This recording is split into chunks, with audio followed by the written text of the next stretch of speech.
Hello, everyone, and welcome to the 1,780,12.3 episode of The Wayward Dragons. I don't know, I'm just making up I don't even know either. numbers. I think it's 41 or 42. Hold on. 41. 41. I can tell you episodes of other podcasts and what they do gross. I feel that. I feel So, that. yeah, we are talking today about the Satanic Panic and Dungeons and Dragons. Yeah.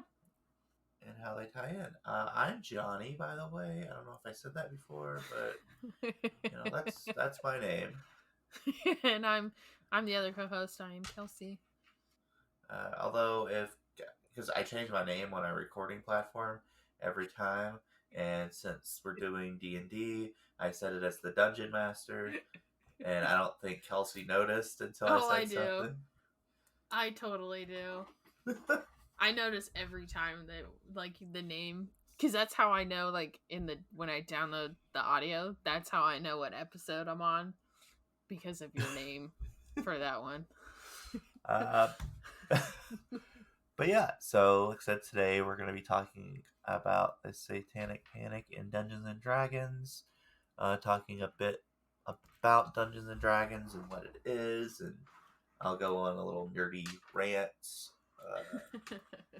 because I am a big freaking dork and love tabletop games and love things You that do. involve tabletop games and all that jazz. You do. Um, I hope everyone had a happy May Day and Yeah.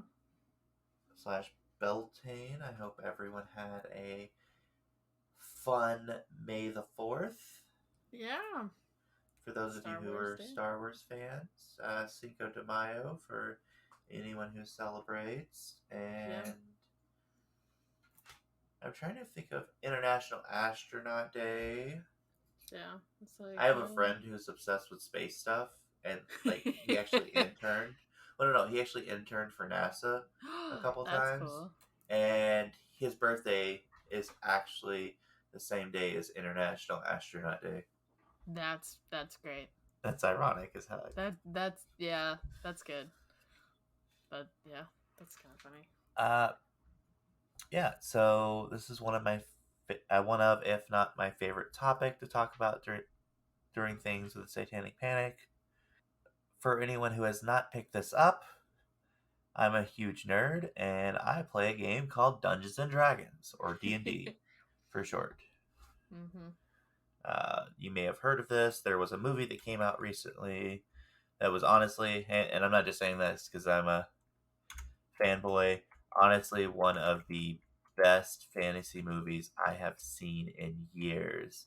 And it's Yeah. so cropped full of little references, uh, of like in-game lore and jokes and fandom references that people who play will get, and just it was so good.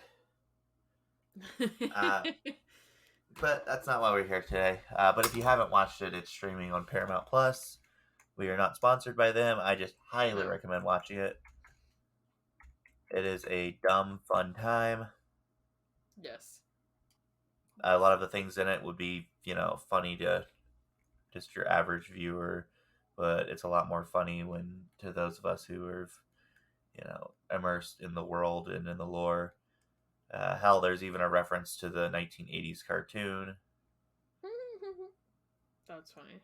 But, with all that being said, what is Dungeons and Dragons actually? Yes. What is it? So Dungeons and Dragons is a tabletop role playing game. In fact, it is the first TTRPG. Um, I should probably take a minute because I thought about putting this earlier, and when I was typing up the notes, completely blanked out. There's some words here I'm going to be using that are in some abbreviations. I should probably Yeah. explain to people. So when I say lore, It's like the mythos or the backstory of the world and of the game. Yeah. So uh, it's like cultural norm or just general knowledge, general things that are known, or some things that are lost to history about the world that the game is set in. TTRPG stands for Tabletop Role Playing Game. DM is Dungeon Master. There's also GM, which is Game Master, depending on the game. Those are sometimes used interchangeably. Yeah. Stats are and ability scores are certain numbers that involve math and different ways of getting into it and all this other junk. Just some, basic ground rules. PC is player character. Of course, NPC is non player character, meaning that it's not one of the players that are playing it. So, with all that being said, it is heavily inspired others in their creative minds to take the concept of rolling dice with their own crazy ideas and creating their own worlds. Dungeons and Dragons is a game of interactive role playing and storytelling that you can literally do anything you want in it. Or, as the infamous Matthew Mercer has said, or Matthew Mercer from Critical Role has said, you can certainly try. As like I said, some of the stuff is based off dice rolls, so probability and how you stat your character. To play a game, you technically only need two people, one who plays as the dungeon master, and the other person or persons play as the players. Technically, it's as someone who's DM'd, the bigger the party, the more difficult it can get for storytelling purposes. I would say anything over 6 people makes it difficult, but I've been in parties and DM'd for parties of 8 people, which is ridiculous. Oh yeah. But it's still fun. But you can have as many as you know. The crazy thing is just a random side thing that I thought about putting in the notes and didn't, but now I'm gonna say it anyways. There was actually a game that they did. I want to say it was at I want to say it was at PAX, which is a huge gaming convention. No, not PAX. That's a different thing. Gen Con. It was at Gen Con, I believe. It's a huge gaming convention where they actually had multiple DMs at different tables, and they had Yeah. runners that would like run information between tables, and every table they were all playing the same game of D&D. Oh There my was like god. over 500 people, and so the runners would like run and say, "Hey, this is happening over here," to like pass the information along, so it would change the story of this table over here, which is super freaking crazy. That's crazy. But yeah, there was the largest game of the single game of D&D was over 500 people. Holy shit. So it's the DM's job to understand the basic rules of the game, or most of the rules of the game really. But there's no shame in having to look them up because there's a lot of rules, and it's basically just the player's job to understand how their character works and that they understand the basic rules and stats of their characters. How the game works is you pick what race and class you want for your player character, PC. You can be a human or a variety of other types. That is a weird typo. Uh, of other types of fantasy races. This can range from your typical elves and dwarves to crazier things like lizard folk and kinku, who are a race of little black birds uh, who the only thing they speak is stuff that they've heard other people say. Okay. Yeah, it's always really fun to see those acted out in a game. Heck, you can even play at, you know, there's an entire race of fish people you can play. Each race has its own history and lore that surrounds it, as well as its strengths and weaknesses. It's a good idea to, know those when you go into it. These can even give you static abilities, extra spells, buffs, debuffs to your stats, and so on and so forth, based off of just, hey, this is where my people are from, so this is what I'm good at. Your class is what your character's focus skill is going to be in the game. This can be anything from being a mystical and a book nerd, like a wizard. If you want to be sneaky, there's rogues. If you just want to smash stuff, there's barbarians. Currently, in the game, there are, and this isn't including like third party content because there's a lot of that because of the open licensing agreement and all of that. There are officially 43 races and 13 classes. So that gives you around, and this is just like the basic makeup of your character. This isn't like going into backstory or ability scores or anything like that, or how you want to flavor your character. There's over 560 different options of what kind of character you can play. And that also doesn't include multi-classing, subclasses, because there's a crap ton of those, and variants of the races. And these are just the bases for your characters. Uh, the possibilities are truly endless. Then you use a number of methods to roll your stats, and then you pick a background, which is basically, hey, this is what my character did before they became a adventurer. They were a hermit, they were a baker, they were in the military, and this gives your character uh, a little bit more flavor and extra. What's a good word for this? Extra accoutrement for certain things. It also gives you like extra skills. Okay. The games can be anything from just being a bunch of murder hobos where you literally just make characters that go through dungeons and kill monsters, and that's your whole game. You can play a murder mystery with it, save a kingdom, stop a crime boss, kill a demon lord, and a number of other things. The possibilities are literally endless. The player will then say, hey, I want to do this.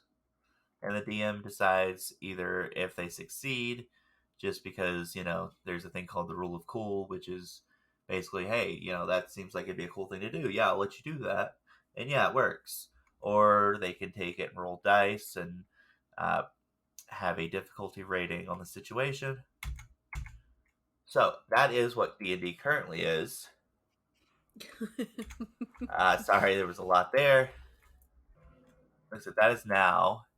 But in 1974, when the game was originally published, or was originally released, because technically it was started in 73, but we're not going to go into all of that history now. There were originally only 3 classes. You had Cleric, Fighting Man, and the Magic User. Yes, its actual name was Fighting Man. Okay. I thought it was always Fighter. No, according to Wikipedia, it was originally Fighting Man. They later came out with 3 supplements, the first of which added Paladins and Thieves, the second added Assassins and Monks, and the third added Druids. And for races, you had the whopping options of human, elf, half-elf, dwarf, and halfling. Halfling is basically a hobbit, but they can't use hobbit because the copyright is owned by the Tolkien family, and there was like a whole lawsuit thing involved with that. Yep. The game was made for 2 major reasons. Number 1, Gary Gygax and David Arneson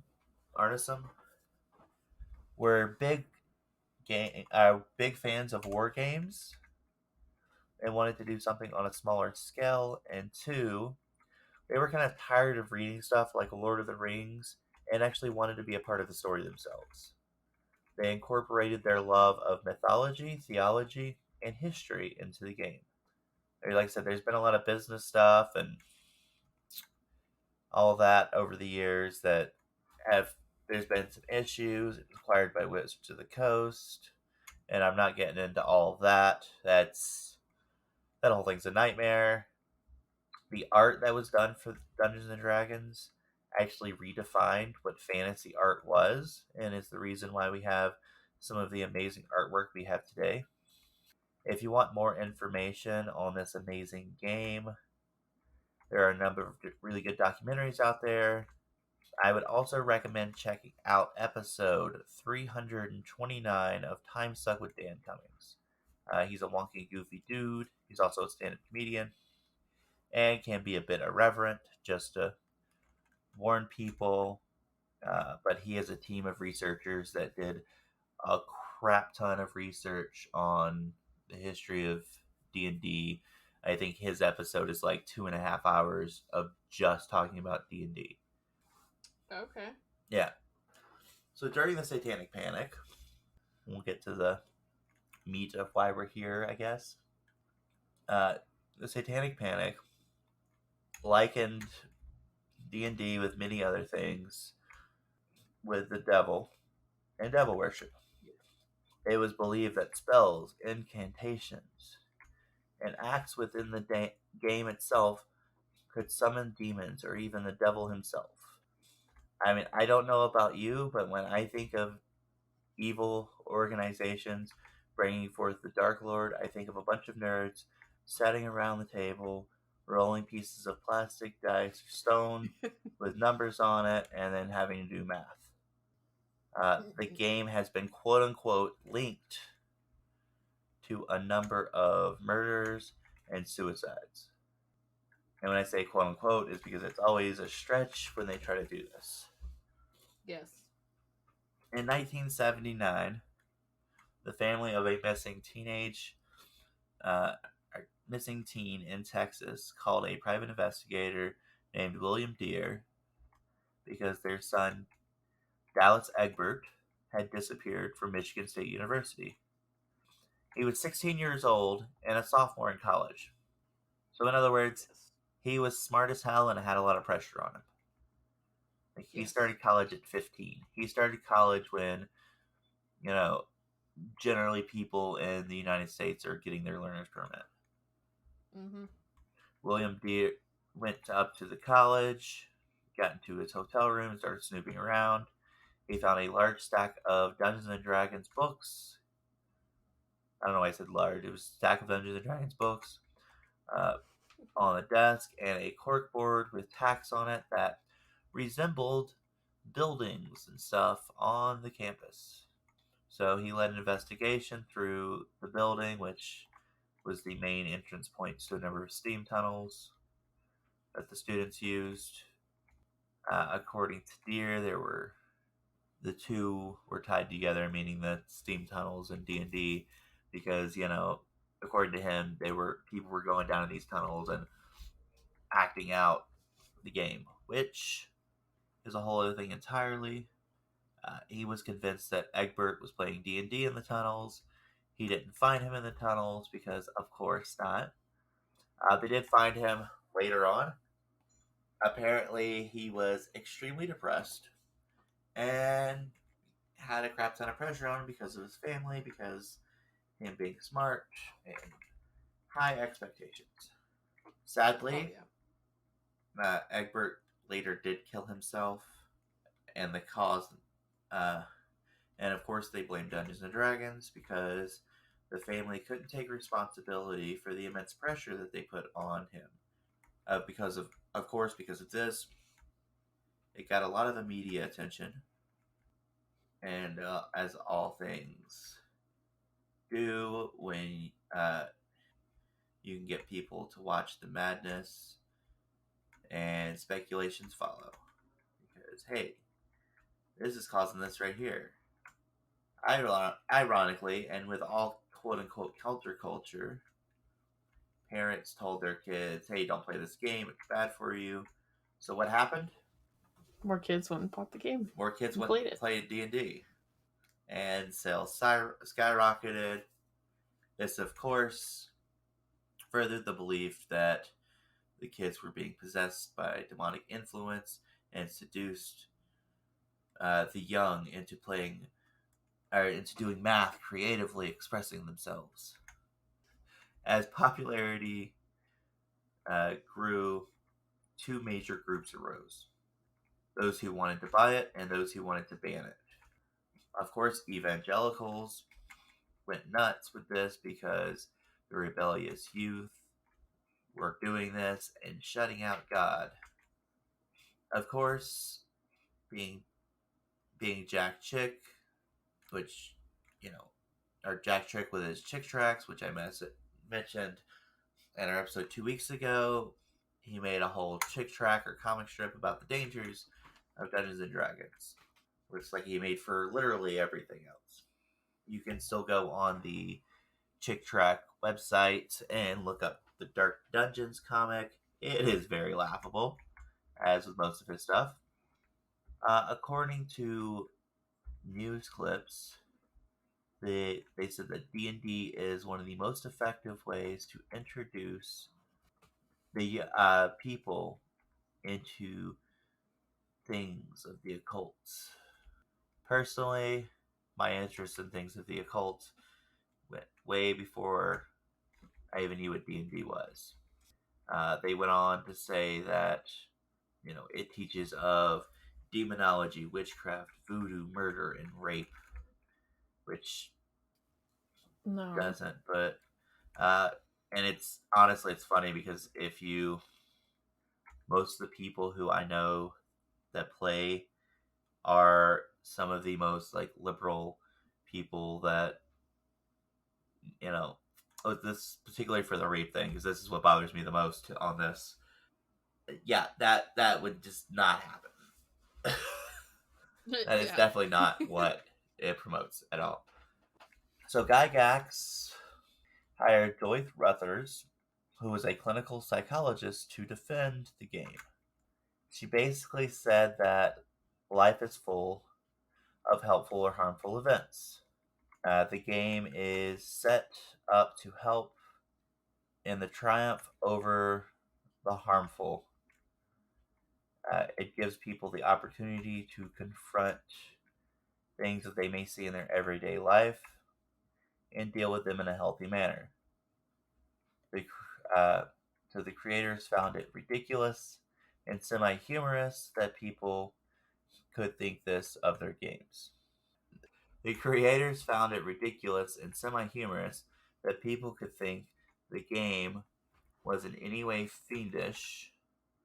The situation wasn't helped by the media constantly bringing it up and saying that kids were killing themselves and killing other people because of the game. Then, you know, there came out the book Mazes and Monsters, which got turned into a 1982 film starring Tom Hanks, where teens take the game too far and Tom Hanks nearly kills himself. And basically, they're again acting out the game, going through like storm drains and stuff, which honestly, partially, I think inspired LARPing. LARPing is live action role play. If any of our Yeah. listeners have ever seen the movie Role Models, it's like a fun, dumb comedy. But these two guys get arrested for like drunk driving or something, and have to go into a. They get sentenced to be big brothers, like a big brother big sister program, Yeah, and yeah, yeah. yeah. So one of the kids was really big into LARPing, and he was like a total Yeah, nerd. I So forget who's in that. what's McLovin is because I don't remember the actor's name, but Yeah! it's I know. McLovin. Yeah. And then I Okay. want to say it's Yeah. Paul Rudd and Stifler because I don't remember his name either.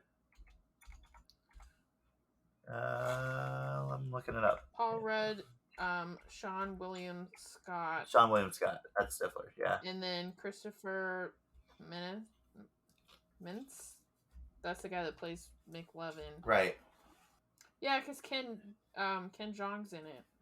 Yep, Yeah. because No, he I've watched this. yeah, because they do Yeah. LARPing in it, and that's Yeah. like one of the best things. And it's an actual like really close representation of what LARPing is, although they call Yeah. it something else in the movie, but it's LARPing. Yeah, it is. Oh, it totally is. But yeah, so they Geraldo Rivera, who was a huge news name, actually went out and was like, promoting how D&D was demonic as well. And I mean, he's a conservative nut job now, but that's neither here nor there. They actually we have a show in the US called 60 Minutes where, they do different news topics for an hour. They did a whole one Yep. on the dangers of Dungeons and Dragons. And one of my favorite quotes, I love this so much. The person on it was like, and the parents saw their child summon a Dungeons and Dragons demon into their room, and the demon killed the child. Like, this shit was on the news as if it were Yeah. facts, and it's like, huh? That's not how that works, but okay. Yeah, no, it was. In fact, D&D is actually really helpful for people. Mm-hmm. Today, people play so much on their phones and see stuff Mm-hmm. and information constantly that it's good to become unplugged or to Yep. partly unplug because there's apps that and stuff like D&D Beyond that allows you to make your characters online. But it's actually Yep. really good for people to play D&D. This isn't a Yep. sales pitch here. This is like backed by clinical psychology, guys. There's actually been a crap ton of research that has gone into this. And I Mm-hmm. had this guy's name yesterday when I was typing up these notes. I literally watched a pronunciation guide for his name like 10 times. Juanats Diaz, I believe is how you pronounce it, who is a famous writer and a professor at MIT, said that he Mm-hmm. wouldn't be where he is today without Dungeons and Dragons. Yep. He I was believe an it. immigrant, Mm-hmm. and he stated that, being a person of color, Yeah. he, was in an area with, some other colored kids that, and this was his words, that vernacular is kind of problematic, but his words, uh, so kids of color that, were constantly told that they would be nothing and that they were put down. And it was, he said it was amazing for him to sit down at a table with a bunch of his peers and, you know, they could do whatever and, Yeah. you know, they could experience things and without being judged by their ethnicity, literally helping him to learn things like leadership, courage, and creative problem solving. Yeah. Shared Fantasy, which is a book by social I can't speak. Shared Fantasy, which is a book by sociologist uh, Gary Allen Fine, delves into this and like the concepts of D&D and how they're good for psychological reasons and how it's important for to people because it helps refine social skills and coping with other issues. Furthermore, the game has been used by psychologists to help with things, all sorts of things like PTSD and helping neurodivergent people with a number of different issues. Mm-hmm. There have actually been instances where they use D&D with soldiers to help with the horrors of war and to help with them getting back into normal life. There's been instances of D&D being used in prisons to help reform prisoners. But Hmm. I have a number of friends that are either military or ex-military, and a majority of them play D&D. And part of the reason is that they're nerds and strategy junkies, but part of the reason is that it helps them deal with bullshit that they've had to deal with. There's actually a whole program that you can donate money to, or the books to, and the whole thing is that they buy materials for books for D&D or other RPGs to send to soldiers that are fighting in combat to help them deal with all the stress and bullshit they constantly have to deal with. Huh. That's interesting. Megan A. Connell, who is a clinical psychologist, and in her own words, a therapeutic dungeon master. She said that this means that she uses D&D as kind of a group therapy tool. Mm-hmm. The people have goals, or the players have goals that they need to meet or want to meet in a psychological aspect, and they meet them through playing with D&D. It gives the players the opportunity. It gives the opportunity to the players and the players the skills that they want to work on in a safe environment with no real world consequences. So if they are learning how to be more assertive and how to say no, or how to stand up for themselves and speak up for themselves, it gives them that opportunity. Okay. There are situations where even if they mess up, they have the opportunity where they can go back and try it again. Which, I mean, technically isn't the case in most D&D, but that's the fun part, is you can play it however you want. Yeah. Oh yeah. They can experiment with trying different ways of being in a group and with their peers that support them and help them along the way. When asked what success she's had, she stated that she has seen a lot of success in a group she's currently running. One of the girls has chronic issue with chronically over apologizing for literally everything, and they've Oh constantly no. put her into situations where you know it's like to the point where she doesn't really apologize about stuff anymore that she doesn't need to apologize about. Over apologizing, for those who don't know, it's typically caused by trauma and abuse, and so it also gives Yes. people the opportunity to face the traumas and abuse. Yeah. She said she's also seen people who have issues with saying no, or that they're afraid of disappointing people, or again, part of this comes from history of abuse in certain aspects. But it puts them in a Yes. situation where, hey, it's okay to say no. Yeah. And no is a complete sentence. Yeah, and that's, you don't need an explanation. Just no is all you need. So it's a really helpful thing. Yeah. Uh, well, looks like I'm running slightly over time. I apologize for that. What D&D is. So it's hanging out with friends. It's team building. It's Yes. inclusivity. Collective storytelling. It's math. It is math. It's dealing with trauma and personal issues, especially if that trauma and personal issues is math. It's a learning opportunity, especially if you're learning math. Sorry, I'm adding half the math stuff in. Math is only in my list once. It's the opportunity to use problem solving math. Anyway, it's a running joke that in the D&D community that D&D is just math masquerading as a fun game. It is. What D&D is not. It is not satanic or demonic.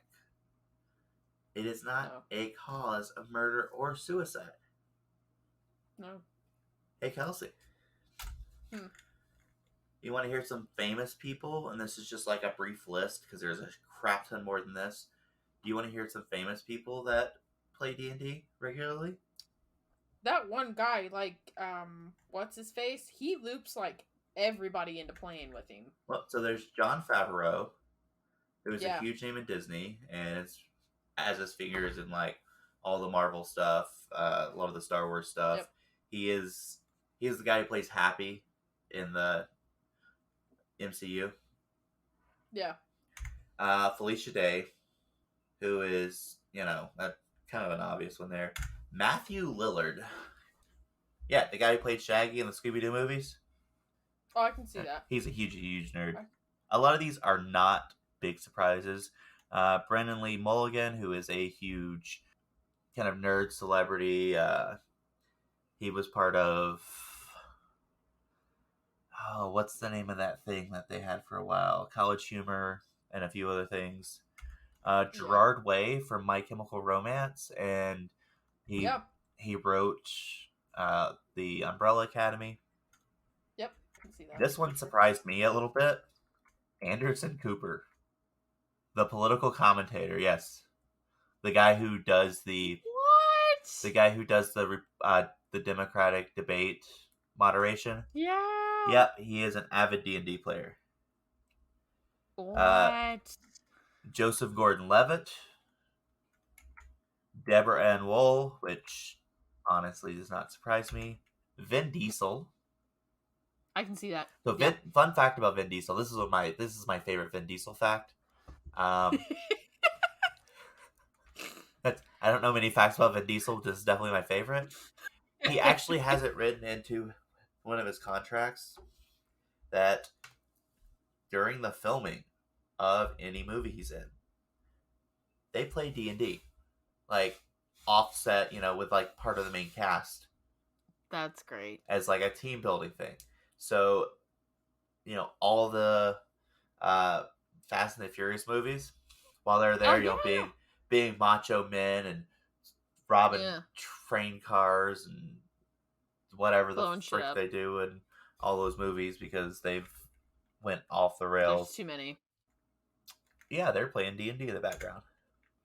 Matthew Mercer, who's a famous voice actor, and like I said, he runs uh, probably the most popular, most well-known stream for Dungeons and Dragons. Yeah. Stephen Colbert, I can see that. uh, Totally. Mike Myers, yeah, the guy who played Really? Austin Powers, is a big Yeah. D&D nerd. Interesting.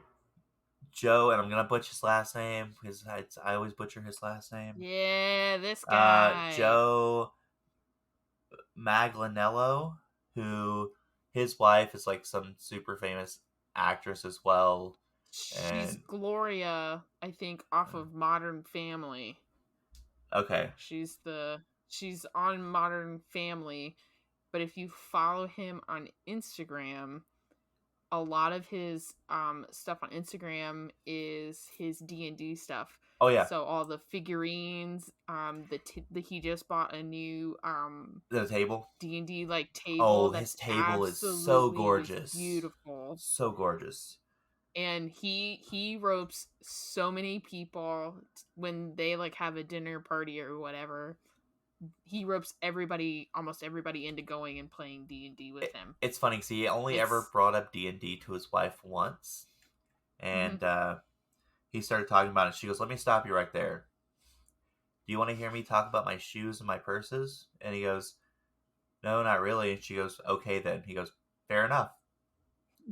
Yeah, like That's that. yeah, his game room is absolutely stunningly beautiful. Oh And yeah, that's all his Instagram is D&D related. his Like you'll see every once in a while like a red carpet type thing, but 90% of it is his D&D he has a content. lot of like So pro wrestlers and stuff, or ex pro wrestlers that play D&D with him as well, because a lot of them yeah. are really big into it. Yeah.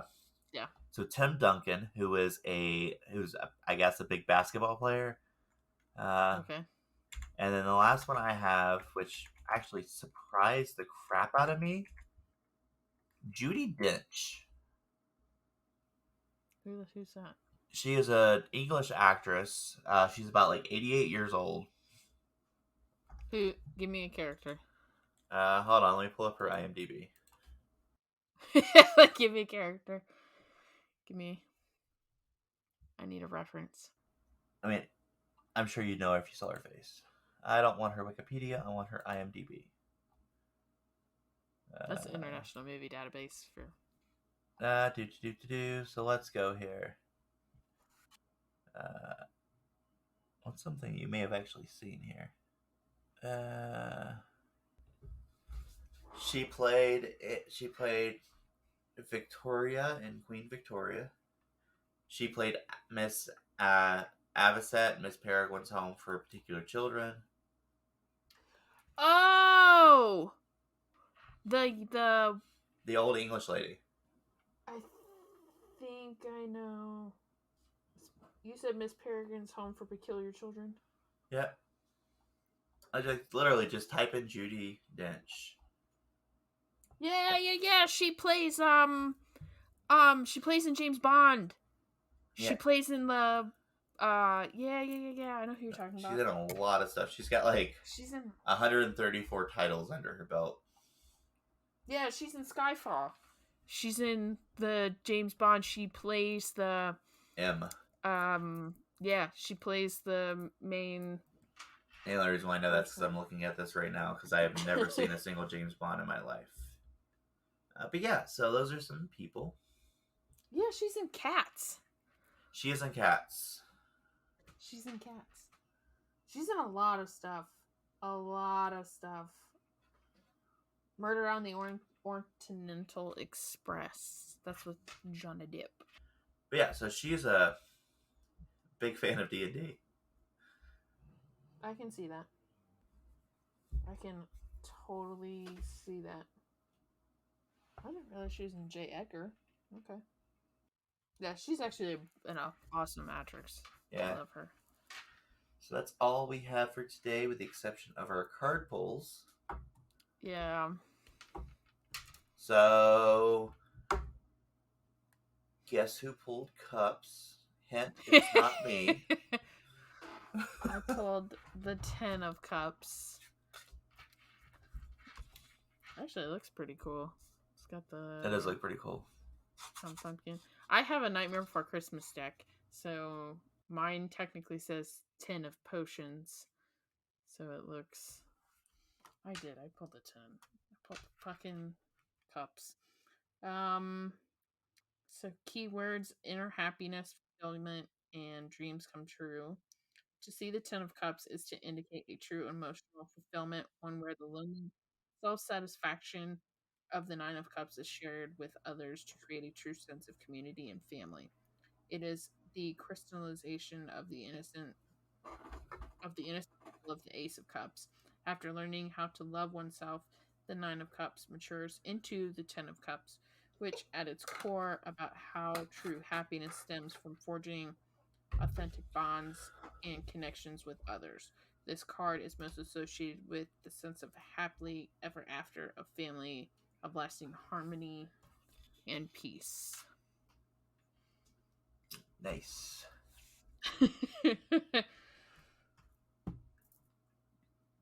What about you? I pulled the Ace of Wands. Okay. Which is a card of inspiration. As an ace, this wand can bring you pure potential. This time in the spiritual, energetic realm.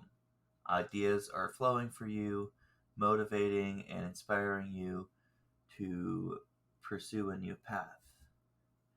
You can open and receive new opportunities that align with your higher self. A whole world of possibilities is available to you. And when I was reading that, literally what popped into my head is a whole new world. Yes. The Ace of Wands encourages you to follow your heart and live your passion. If you feel a strong pull towards a new project or path, but are questioning whether it'll work or not, then this card gives you the gentle nudge to pursue your passions. You can always start out small, treating the project or idea as an experiment or trial. Then, if it feels good, keep on doing it. And if it doesn't, make adjustments and try again. Let your let your energy, dedication, and motivation be your guide. Okay.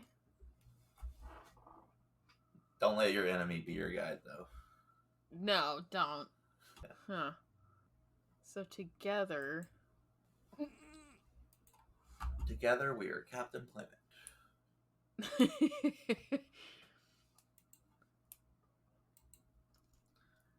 We're all in this together.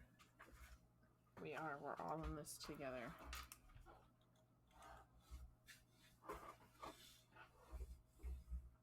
So, what are your thoughts on them together? I am not sure. Because they sound a little conflicting. Do they? A little bit. How so? I'm trying to figure out what they mean together. Well, maybe they're not meant to be together. Maybe I was like, this feels like they're not meant to. Maybe one's for one of us and one's for the other one. That's kind of how I feel. Things don't always have to mesh up perfectly. Sometimes there's This is true. other meanings and stuff. This is true. Because you know that I've been struggling with what my core family means. Uh-huh. With my family drama that I've got going on. Because this makes sense. That my decisions that I am making are in the right direction. It is in the right direction. It hurts. It fucking sucks. But it's the right way I should be going with my decisions I have made. Yeah, and sometimes you gotta throw the baby out with the bathwater. Yeah, that's kind of where I've hit with my family. Like, I know it sucks, but because I'm an overthinker. Guys.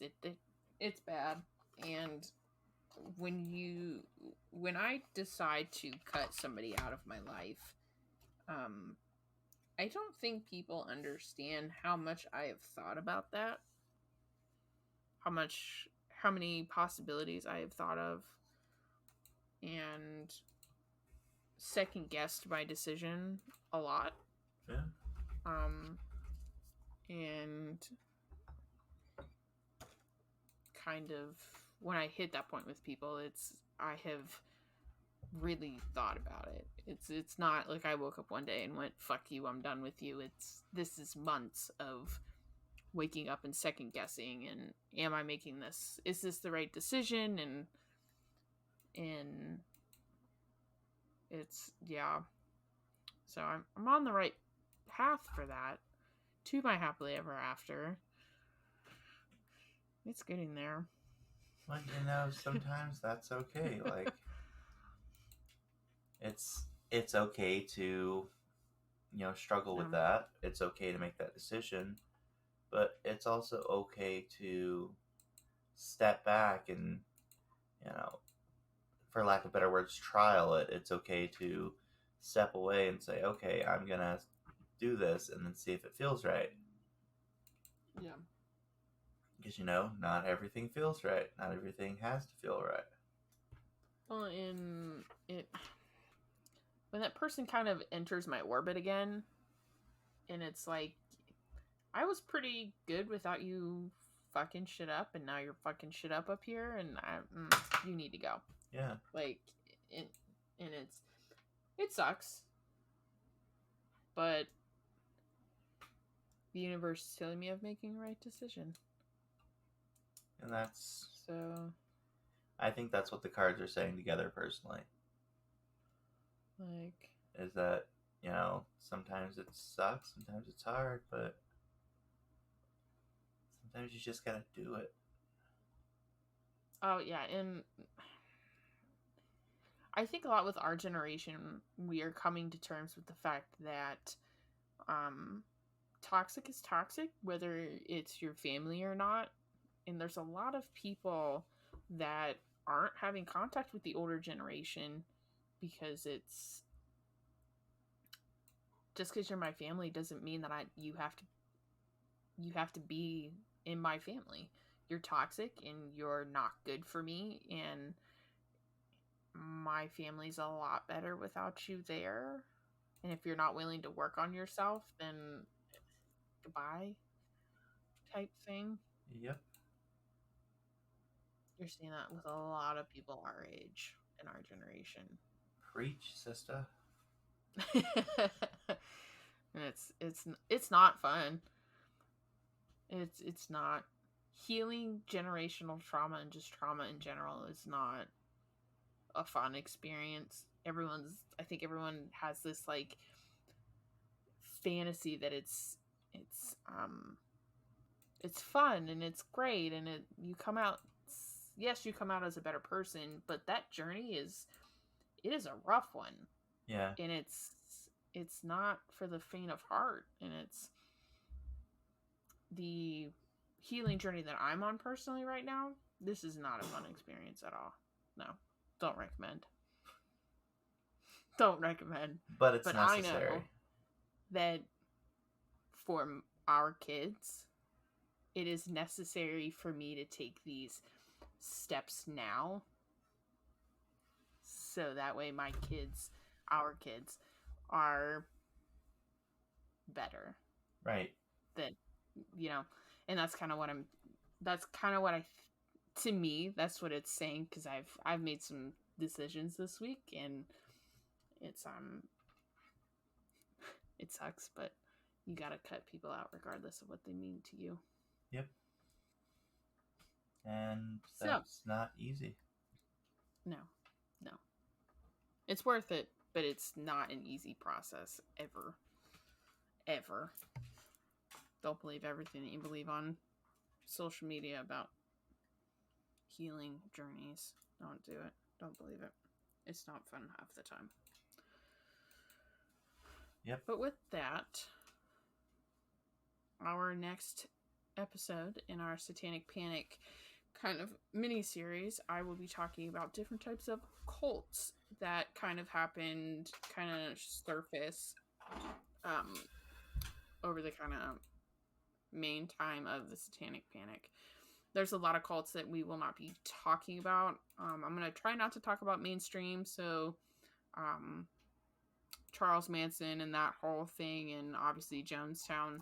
Not going to be talking about that. There are amazing podcasts that do cover those incidences.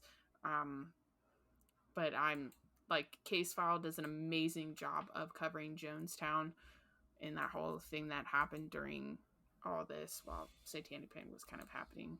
Well, and that's the thing, like, a lot of this has been done so many times. Yeah, so I'm going to kind of just go kind of brief overview of the different types of cults that kind of surfaced. Not really going to go into detail about them. Not like super detail, but like I said, Case File, Casey does an amazing job of the Jonestown, and it is like 5 or 6, it's like 4 or 5 parts. It's extremely graphic. Do not recommend for the weak. It's brutal the way that he tells it. It's necessary because it was a brutal thing that happened. Because that's where we get the phrase "Don't drink the Kool-Aid," which technically it wasn't Kool-Aid; it was Flavor Aid. But there's also throw Time Suck back into this because they do all sorts of topics. There's a number of different cults that Dan covers.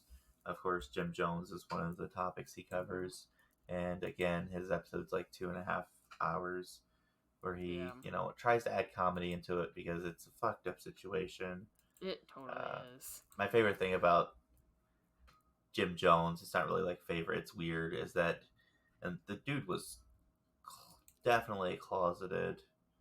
uh, he would tell the male members that they were gay and the only salvation was for them to give him a blowjob.